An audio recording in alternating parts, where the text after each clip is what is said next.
pedestrian highway in Chicago was a massive system of walkways connecting buildings in the city's largest university. For 30 years, the sprawling canopy of concrete and granite ushered thousands of students between classes, it hosted protests, and it even served as a location for films. But as the time caught up to it, it began to deteriorate and maintenance became increasingly difficult. This is until the decision was made to tear it down, and today only scars, stubby remnants, and photographs remain. But we're going to rebuild this piece of urban infrastructure in the computer and see what it would have been like to experience this bold, innovative, but ultimately ill-fated design. Stay tuned.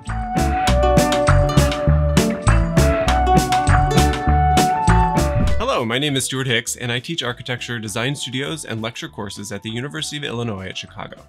Long before I started teaching here, the campus looked totally differently than it does today. It used to be covered with an entire elevated walkway system that would take you from one building to the next. Today, that huge system, it exists only in photographs and in urban legend. And we mostly enter buildings today on the ground floor, which is not where the architect intended us to. After years of navigating the campus in its current state, I wanted to see what it would have been like to navigate this pedestrian highway. So we built the entire thing in the computer in order to walk through it in real time using a program called Enscape. And there is a link in the description below that will take you to this model so that you can explore it yourself in your browser window. The video is broken into segments along the timeline because I'm also going to tell you about the history of this massive project, analyze its original design, and then offer some of my thoughts on its demolition. So, without any further ado, let's dive into the brutalist pedestrian highway, beginning with the timeline. The University of Illinois Circle Campus was designed and built just southwest of the Chicago Loop in the mid-1960s by the architect Walter Netsch, working with the firm Skidmore, Owings & Merrill. Walter Netsch was born in 1920 in Chicago and attended MIT from 1939 to 1943. He began working for Skidmore, Owings & Merrill in 1947, where he'd eventually become a partner until his retirement in 1979.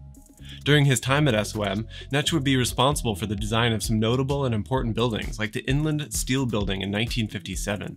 It was the first skyscraper built in Chicago in the Loop after World War II. And this is after decades of a skyscraper drought. And so the building type had to be reinvented, and Netsch questioned what a skyscraper should be at a real fundamental level. And he did this by locating all vertical elements, like structure and elevators, outside of the main part of the building. Also around this time, Netsch was working on the Air Force Academy campus in Colorado Springs, modeled and arranged to increase interactions between the cadets. This area was also designed on a strict modular grid of 7 feet that is based on the size of the bed in a dorm room. This idea of a strict module would remain an obsession for the architect even at UIC, which didn't begin design until the early 1960s.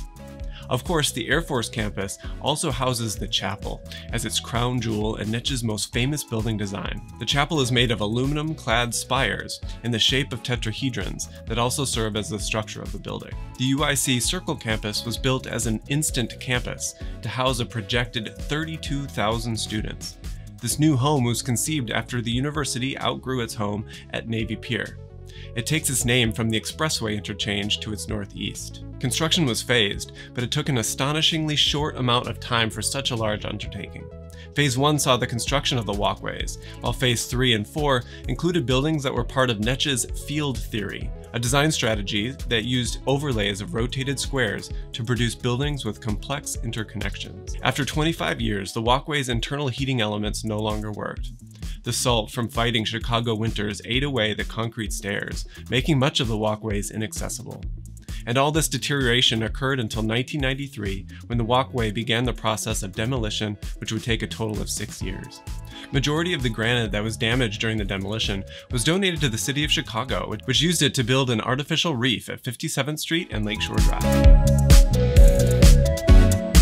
I personally think that the walkway fits into various ways that the city of Chicago works. In the broadest sense, this is a hugely bold experiment. I mean, this is the city that reversed the flow of the river, and it raised all of the streets and the buildings like 10 or 20 feet just to have sewers. And this walkway system, it certainly doesn't register on that scale of bold infrastructural projects, but it's certainly no small feat. But to design an entire urban campus for this many people in this small of a site, it had never been attempted before. The pedestrian expressway was a solution to the planned 32,000 students, which were expected on a relatively tight site of only about 100 acres. Of course, this projected density and then this number of students, it was never achieved. And so that made the walkway seem like overkill even from the outset.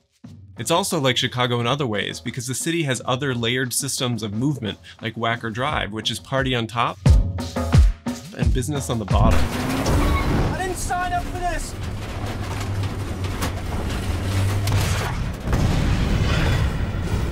There's also an underground pedway system here in Chicago, which is an underground walkway, also featured in Batman.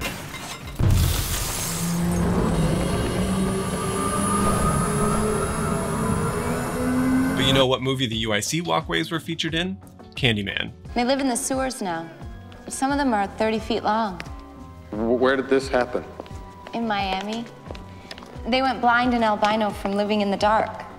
The design for the campus begins here at the Forum, which was considered the heart where the students would meet in the largest groups.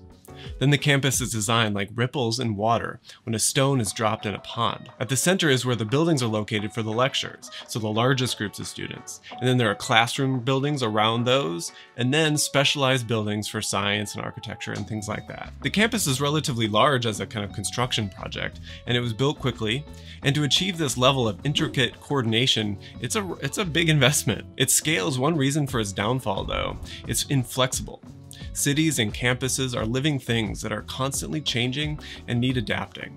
It exemplifies a top-down way of thinking, where a design is imposed at the outset, rather than to develop gradually over time from the bottom up. This is also probably a good time to mention that this project displaced thousands of people and businesses that were already there as part of the fabric of Chicago. This campus and its walkway is certainly fraught with dubious and very complicated political decision-making all around and all through its history. The overall design has a clear distinction between major and minor axes. These break away in a very tree-like way and curl around at the dead ends even when they terminate right next to the main artery. They don't connect back. Just like the Air Force Academy, which preceded it in Netsch's work, the campus follows a strict modular structure based on 20-foot squares. This is not a very large module for concrete construction, so there seems to be a lot of columns here, way more than there are today. Walter Netsch would make analogies to forests or forests of columns, and this is reinforced when he placed trees right at every column. The design features multiple kinds of symmetry and asymmetry. Bilateral symmetry, which is basically when something is mirrored across a line, and radial symmetry, when something is rotated and copied. These strong bits of symmetry are counteracted by off-axis entries and exits that create a rotational or a pinwheel movement around the Forum area. We modeled the walkways in a program called Rhino. Modeling them was a chore because it's a big project. But luckily, there's a lot of copying, both with the modules and with the symmetry, so it's possible to make one thing, rotate it around 4 times, or to make one column and copy it lots of times. We also have access to the original drawings, making it pretty easy to build off of the architect's original intentions.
Around this model is really surreal. I know this place so well, but it's like I'm seeing it for the first time. I have to imagine that we're losing a lot with a 3D model. It simply can't be as detailed as it would need to be to capture all of the textures of the entirety of the campus. Even armed with that knowledge, the campus and the walkway are extremely vast. The placement and location of buildings don't provide a sense of enclosure because we're only seeing the tops of them.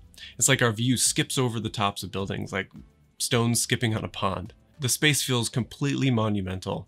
The long axis is so straight and goes on for so long. It sets up really awkward relationships between others as we're always totally exposed. Walking towards someone along this long axis, staring into someone's eyes as we approach them, I could imagine would feel kind of weird. The Forum is almost blindingly light-colored, increasing the sense of feelings of enclosure. There are mounds that go up and some that go down, and I can see the architect's mind at work here, offering these objects and sort of landscapes to prompt different forms of collective gathering of various type. So people could come here and encounter different shapes, and maybe those shapes promote different types of relationships between the people. To an architect, this might seem generous and open-ended, but visitors probably feel very consumed by this whole structure and uninterested in engaging because they're so exposed. All this exposure happens on top, but when we're underneath, we're almost completely concealed. It's dark and there's way too many columns down here. It feels like I'm in Lower Wacker Drive of Chicago, but when I'm there, at least I'm in a car. There are actually two kinds of columns. There are the twisted kind at the central forum, and then there's the rectangular ones at the long stretches. Maybe the twisting ones are too expensive to have everywhere. All in all, I am really glad that we got to do this. I have a new appreciation for all of the challenges of designing and running an urban campus, but also for the architect. Walter Netsch and the UIC campus are figures that can be vilified for all sorts of reasons. The brutalist architecture can feel alienating, and it can come across as defensive and inhuman sometimes.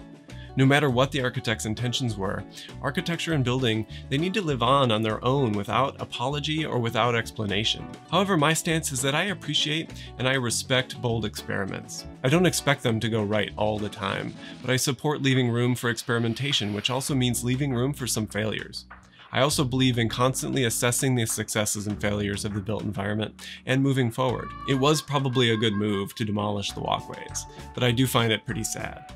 They could have probably been removed in a way that still celebrated the overall vision a little bit more. There have also been a lot of additions to the campus since then. Some are great and some not so great, and some don't really work well with the vision that was intended by the architect. But here we are. So the idea, I think, is to do the best with what we have and to learn our lessons. And now you too can walk through this monumental urban infrastructure and experience what it would have been like if you came to Chicago in the 1980s. If you like this video and this project of resurrecting demolished or unbuilt architecture, please consider giving this video a like. Maybe even subscribe to the channel, and while you're doing all that, tell me what you think about this project in the discussion below, and maybe check out some of these other videos over here somewhere. See you, everybody.